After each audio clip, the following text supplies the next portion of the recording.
Hello and welcome. You're watching NewsX with me, Devika Chopra. Top focus right now is Manipur, where voters lined up once again following incidents of violence during the first phase of voting on the 19th of April.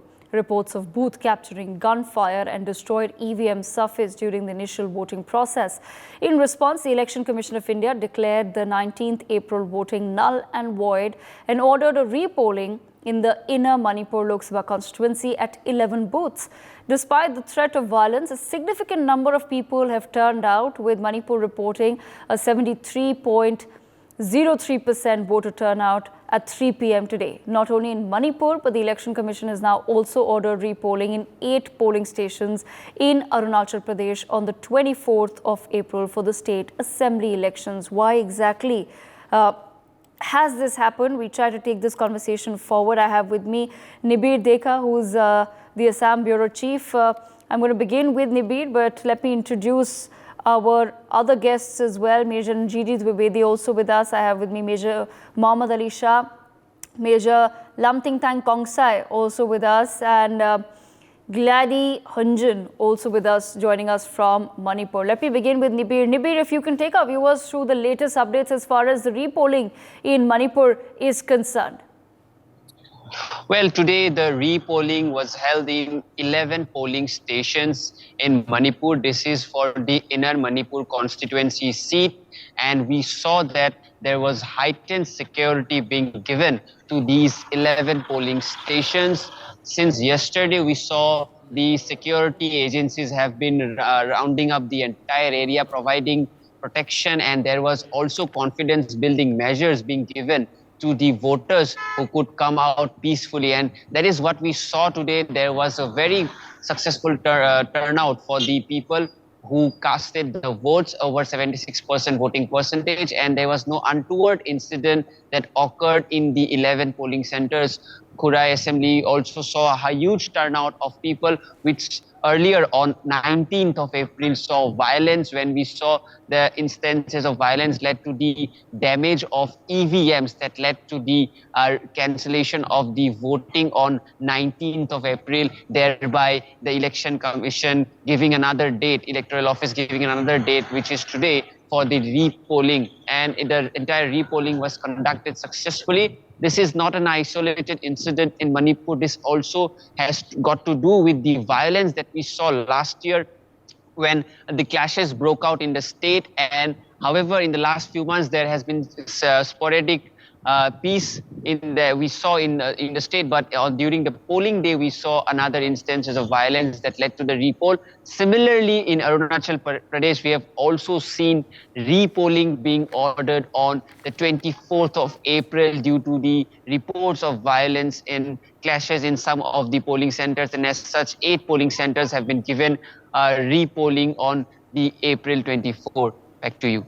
Right, Nibir, thank you so much for joining us on the broadcast with those details. I'm going to bring in Ms. Hunjan as well into this conversation. Ms. Hunjan, I want to begin by asking you, was there a bit of surprise and shock when reports came in of certain polling stations and polling booths being captured and attacked, and of the violence that has taken place? And why do you feel that the people felt the need to do this? Can you repeat the question? Because while you're talking, there was another one who was disrupting. Okay, I'll do that, ma'am. I'll do that. Ms. Anjan, I'm just trying to understand from you, was it shocking to the people of Manipur, the fact that certain polling stations were in fact captured, that there was violence reported? And why do you feel that certain elements within the Manipuri society still felt that even though this was an opportunity for them to maybe express their dissatisfaction through a democratic process with the current government, that they chose not to do that, but they resorted to violence instead? It's not shocking. If you look at the state of Manipur since 3rd May last year, when the genocide started, it is not shocking. It's bound to happen, because if you look at the polling booth that was captured, 47 booths were not casting of vote was not peaceful. But then only 11 polling booths were asked to repoll. And then the big question here is, who are those people who captured the polling booths and whose candidate are they capturing for? That's very, very clear that the Arambai Tengol are the one who captured the polling booth and for a BJP candidate. This clearly shows that Arambai Tengol and the head of the state, Biren Singh, are, hands in glove. We've been telling this right from the beginning when the genocide started, that it is a state-sponsored violence. So it's not shocking. What is so shocking about it? When the head of the state, N. Biren Singh, himself is the one who started all this violence. And then this election is also, I think it is unnecessary in the sense like when the state is going through so much of, violence, so much of people displaced within their state, thousands have no home. They have no, facility to cast their vote. What is the necessary to have this election? Having said that, now it has happened. This violence, until unless these goons who are roaming around with guns, machine guns, with nobody stopping them, even the official has become just a mute spectator of the whole violence. It's not shocking. And then what we can do now is we can see that even this election, is it really fair? Because we heard that some places 70% have turned up. Have they really turned up? Because when you see certain videos, even the voter, the whole family vote was already cast. So if all these things has to be taken into consideration, there is no fair election. Even the people who come to power either by force or they are made to be, elected. So Manipur has to be taken so differently, not like any other states. What we have gone through in 1 year without settling that violence, how on earth can we expect a peace and fair election? Okay, all right. I want to bring in Major Kongsa as well into the conversation. Major Kongsa, I want to understand from your perspective, who were the people, as per local reports, who are the people then who have resorted to violence during the election? Thank you. Good evening, ma'am. Thank you for having me here. That one, it's so simple.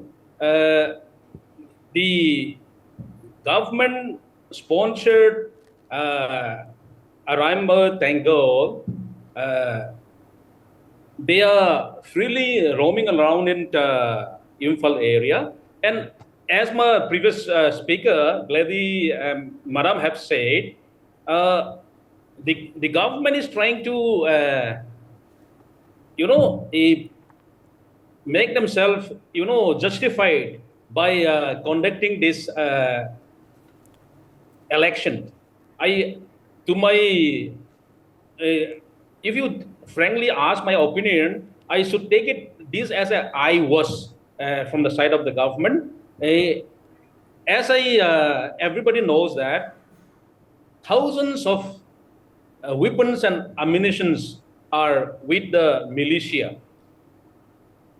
How can you expect a free and fair election? Even in normal circumstances, when the Election Commission of India plans for elections, the licensed guns are asked to deposit to the DC office, or these processes are followed. But in case of Manipur, everybody knows that thousands and thousands of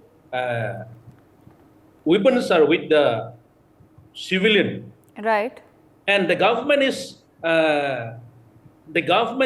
conducting election, and a right-thinking Indian, if you ask any right-thinking Indian, how can you expect a free and fair election? And the other part is that, as my previous speaker said, government cannot hide in the percentage of vote turnout.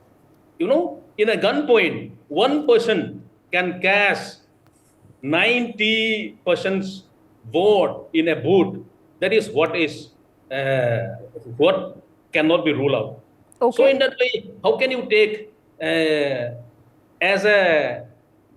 take voting percentage as a yardstick to try to justify that things are almost seeming back to normal? People are turning out for vote.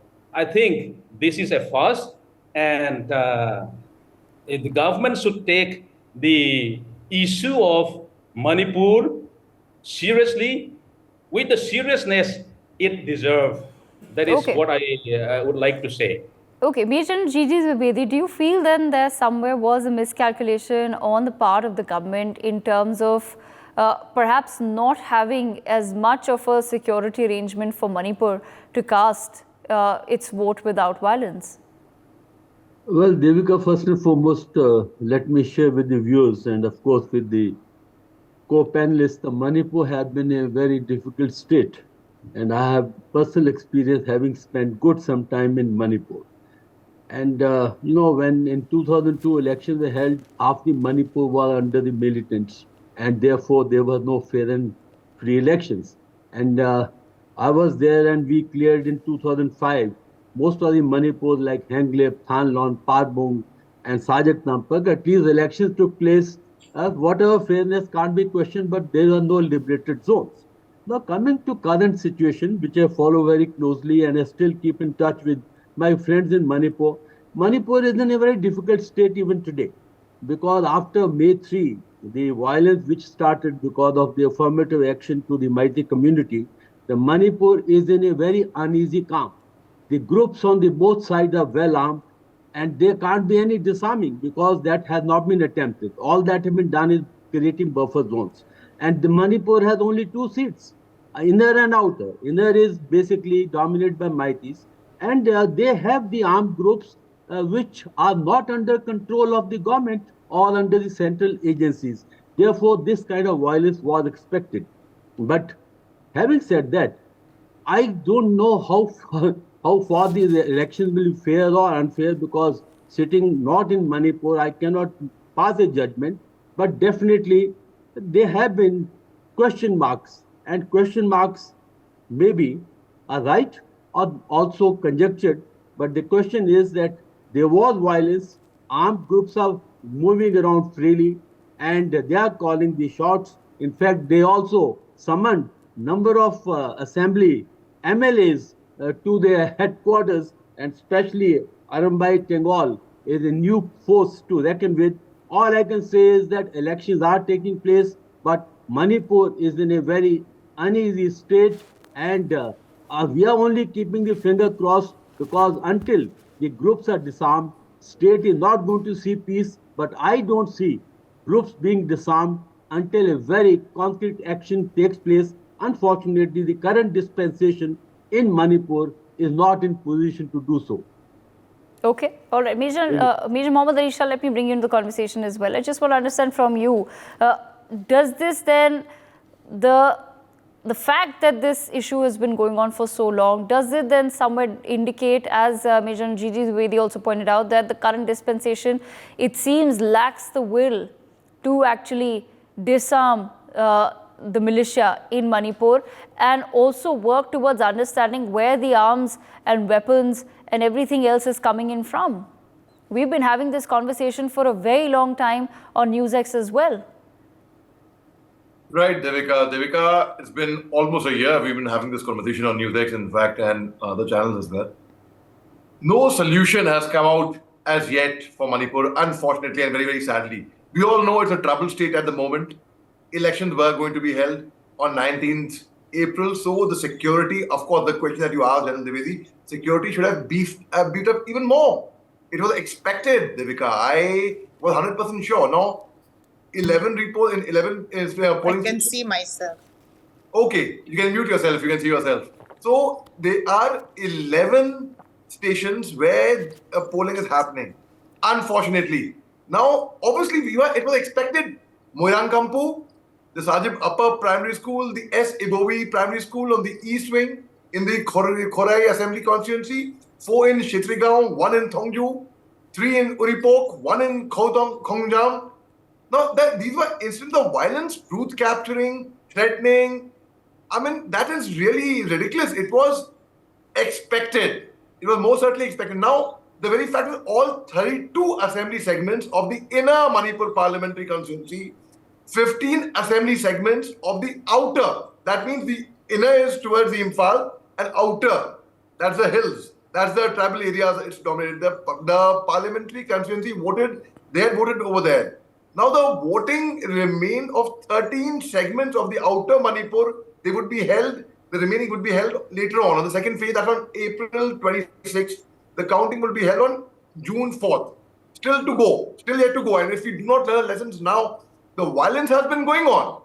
They are armed groups roaming around with weapons. Where's the law and order? Nothing has been done as yet. I don't know. And the very fact, it's a political problem. We have to understand that. It's a political problem which is now costing to the politician itself. When they are cases of booth capping, the first very fact is a repolling should, that uski aafat hi nahi aani chahiye thi. We shouldn't have come to a stage. Eight cases of repolling in Arunachal Pradesh, again northeast part of India, the most beautiful part of the country.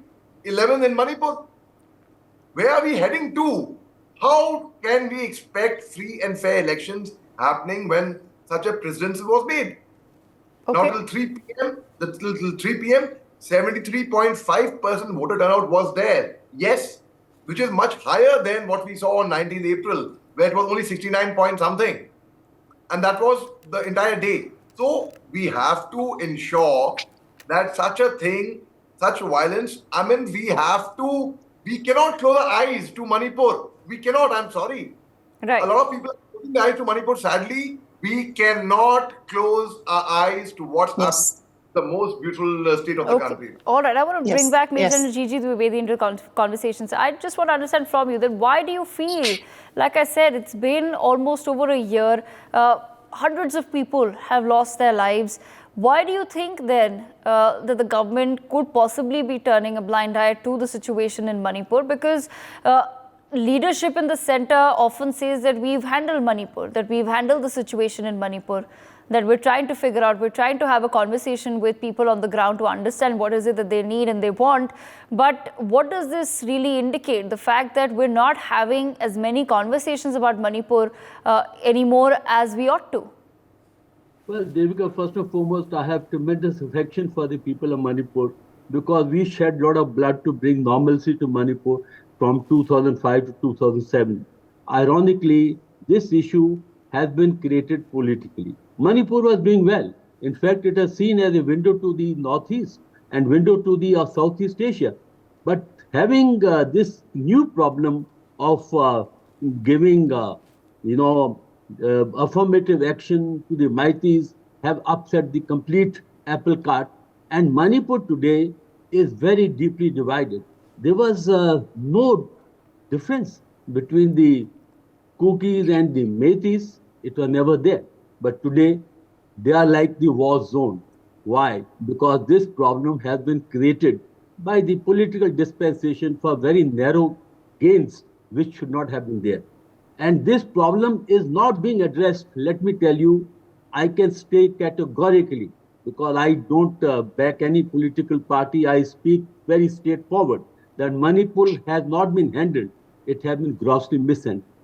Until we have the will, both in the center and the state, Manipur will not come to normalcy. I think Manipur has slipped into such an abyss which is beyond the expectations.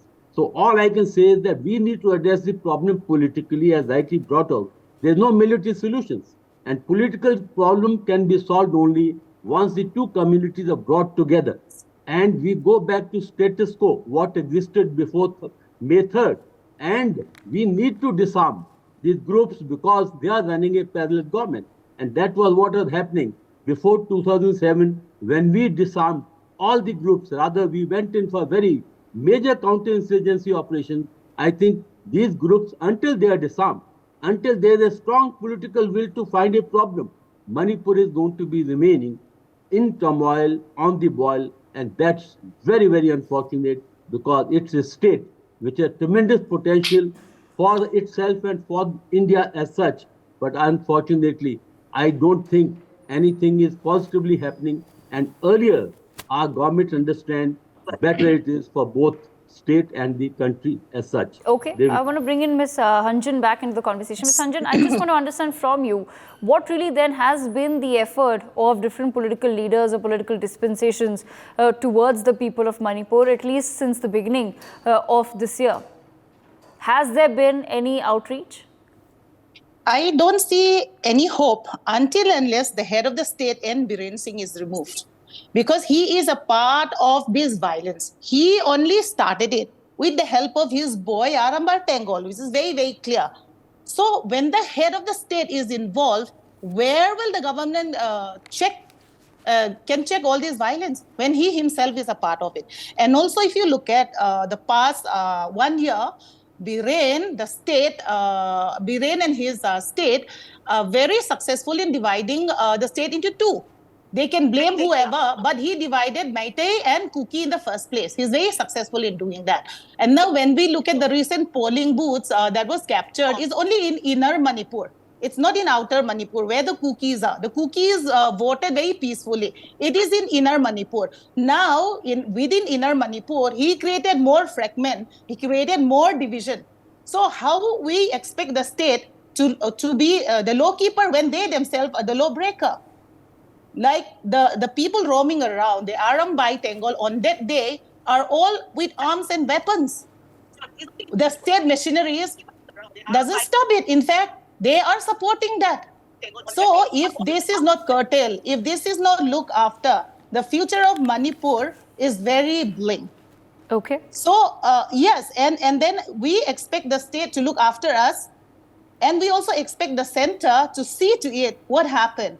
But then look at the reality. It looks like the center is also backing the state, because 1 year of violence, a country like us cannot stop. And looks like nobody is willing to stop. If you look at Kangla Fort episode, the government officials is just mute spectators. They did not do anything. The state has no power.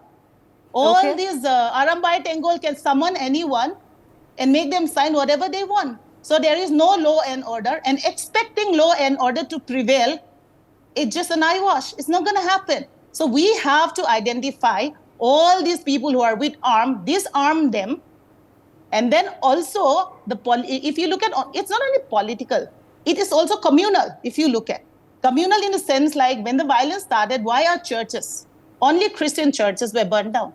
And all those villages, all of them are Christian, wherever they're burned down. Even it is also communal. So the problem of Manipur is much more thicker than what you and I can discuss today. Okay. The whole country has to pay attention. Like my panelist rightly says that we cannot close our eyes. We cannot close our eyes. The whole country has to take into consideration what can be done in Manipur. If Manipur is not taken care, the problem can spill to other states also. What we are facing, other states are not safe either. Okay, all right. Major Kongsa, I'll leave the last word with you. I just want to understand from you then as well, what is now today the level of outreach by the political leadership of the country to the people of Manipur? Why do you think that they failed in understanding the problem, and what is it that can be done? And also, is there something that the society of Manipur can assist with? When we say, let's identify the people who are with arms and weapons, are these people, or are we saying that these are not people from Manipuri society but have been sent from elsewhere and therefore they're not being able to identify these people? I would like to say, in many instances, I repeat my word. For the sake of repetition, I'll repeat it again. The will from the center is lacking. Definitely, I can feel so. Being from the defense background, I have faith in the defense force. The type of problems in Manipur could have been solved easily, I could say, within a week or maximum up to a month or two, if the will is very clear from the center. What is lacking, a right thinking citizen of India must agree with me that the will from the center who hold the power is lacking. And as we all know, the reaction of the prime ministers who call the shot in India is very, very minimal. And even the reactions and the attention given by the home ministers is likewise still very minimal. The way forward, which I can see, is if the government wanted a neutral, which is neutral, and it should look neutral, not only neutral, and it should be acceptable to both sides. Force should be there. That is in the form of the constitution is, empower the center to impose president's rule and disarmed all the militia. Then after that, find a solution. And one good solution could be a giving a legislation to the already divided the population. Okay. And in the form of a separate administration, which is still acceptable under the Constitution of India. This could be a viable solution until and unless the centers give the adequate attention which is required. A solution may not come easily. Thank you. Okay, all right. That's all the time that we have. For more such videos, subscribe to the NewsX YouTube channel, hit the bell icon.